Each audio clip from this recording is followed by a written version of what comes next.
In this example, we will analyze the working of cone and plate viscometer, which is used to measure the viscosity of different fluids, especially non-Newtonian fluids. So the construction is simple, as you can see in this figure.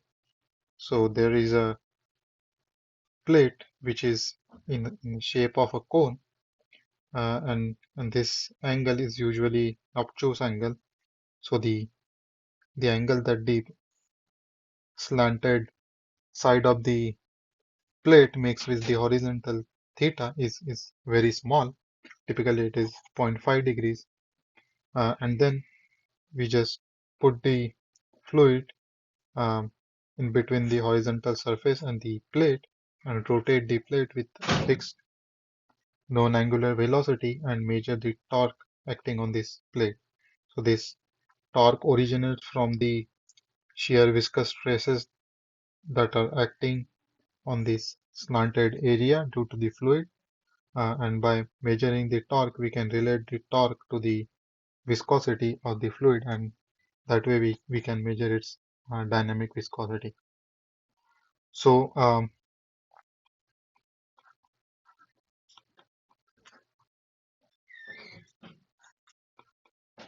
so in the part A, we are asked to derive the expression for shear rate in the liquid. Uh, and as you may know, shear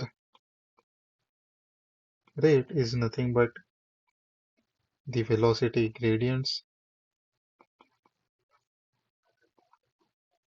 in the fluid. So I'll sketch the schematic again. So this is the plate, this is the conical section, the base, this angle is theta, this radius is r, and let's say at a distance small r from the center, this height is small h, and we want to find the shear rate here. So the shear rate here will be just the vertical velocity gradient at that point, and the plate is rotating with an angular velocity of omega. So since this theta is very small, the fluid in this gap will be moving such that the fluid flow field uh, in this small gap here will be linear. So since this plate is moving with an angular velocity of omega, so this point here will be moving inside the plane of this page with an velocity omega times r. So shear rate is basically du times du dy. So u is the velocity here, and y is the vertical direction. So if we assume a linear profile, the velocity at this bottom point is 0. The velocity here is omega r going inside, and this thickness is h. So du is nothing but r omega minus 0, and dy is h minus 0. So shear rate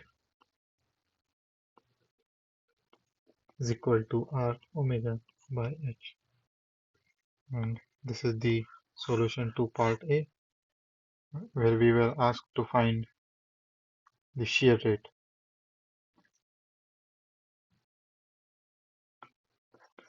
In this figure, we are only given the radius and the angle theta, but we are not given the height h at any point. But we can relate the height h at any point to the angle theta and the radial position there, because if I zoom in here, what I'm C is basically a right angled triangle with this angle being theta, this side being h, and this distance being r.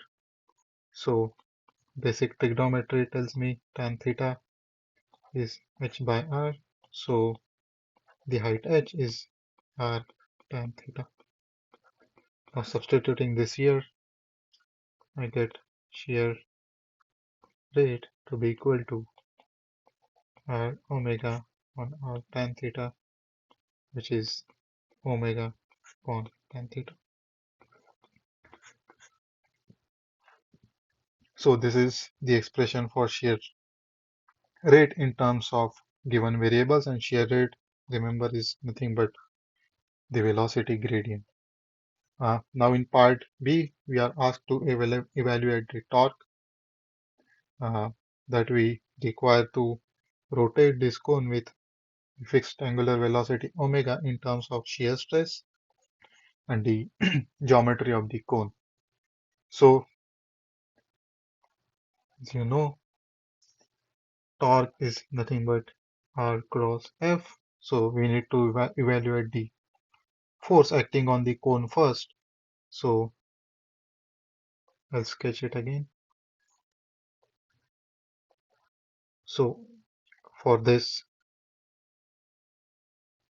small area here at a distance R and height again h, we need to find a small force acting on that small area. So again, remember this small area, if you look at it from the bottom, is will be a circular ring like this along the circumference of this slanted cone. And if I again zoom in here, so this is the area, let's say dA, and makes an angle theta with the horizontal. So the shear stress on this is due to the vertical gradient in the velocity, and the shear stress is tau y theta. So theta is the polar direction, y is the vertical direction, and the small force dF will be tau y theta at y equal to h. And now we need to decide, since this is a slanted area, we need to decide which area to use. Is it the horizontal projection or the vertical projection? This is slightly complicated compared to the case when you just have a flat bottom and the disk, let's say, is rotating. So since you don't have this slanted angle, you will use this ring which is at a height h. But since this is a slanted cone, we need to use the horizontal projection of this area. And since this angle is theta, this angle is also theta. So this horizontal projection area is dA times cos theta. So we will be using this area to calculate force from the shear stress.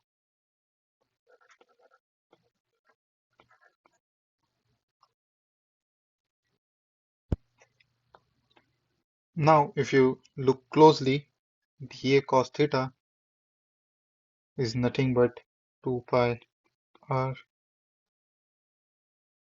d dr. So basically, again, if I zoom in, this is the strip, and at a distance r from the center and of thickness dr in the horizontal direction. So this small area here, the horizontal projection of the small area is nothing but 2 pi r dr.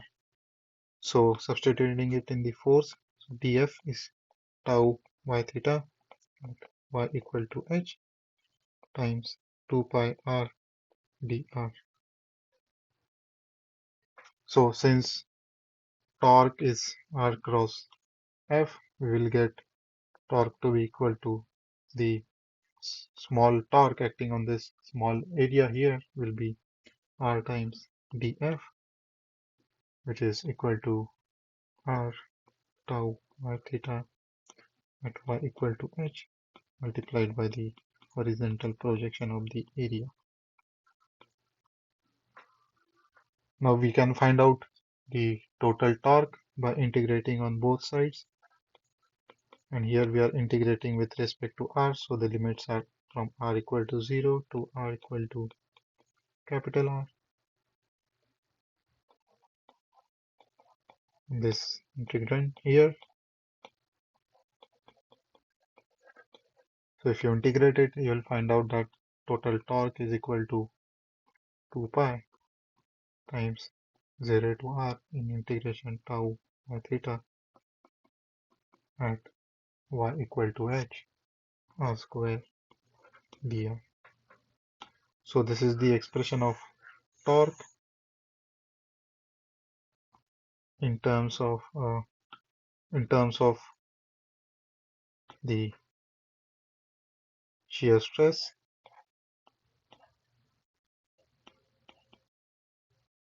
and the geometry of the plate.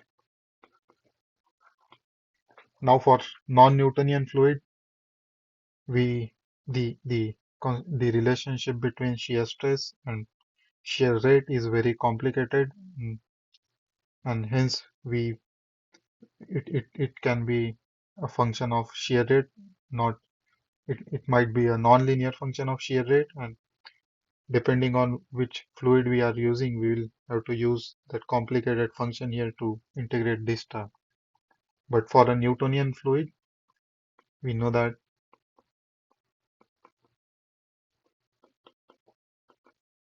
there is a linear relationship between stress and shear rate. So stress is equal to the viscosity times the shear rate. That's your Newton's law of viscosity. So tau y theta is mu times du by dy at y equal to h. So this is what we need to use in the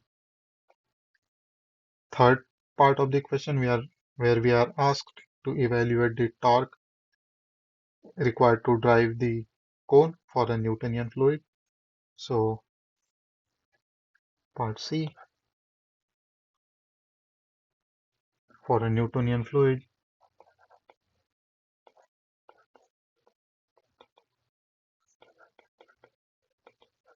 we know the expression for shear stress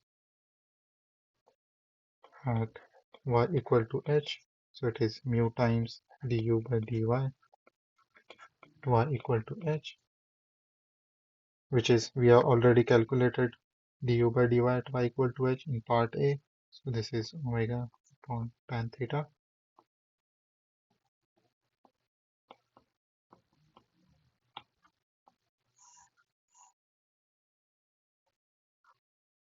So if we just substitute this expression in the expression we derived for torque, we will find out that T is equal to 2 pi integrate from 0 to r mu omega divided by tan theta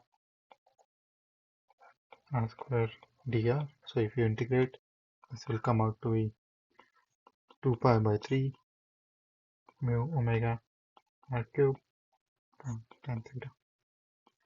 So this is the expression for the torque that is required to drive the cone and plate viscometer with a constant rotational velocity omega. And again, if you look carefully here on the right hand side, all of these terms are fixed.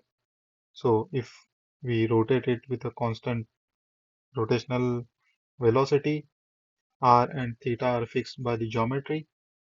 And if we measure the torque, then we will be able to find out the dynamic viscosity of the fluid from here. So that is the basic principle of operation of a cone and plate rheometer. And since theta is small, we can also use the limit tan theta is equal to theta when theta is very, very small. So you can also write this as T is the torque is basically mu omega Q divided by theta. So that's it.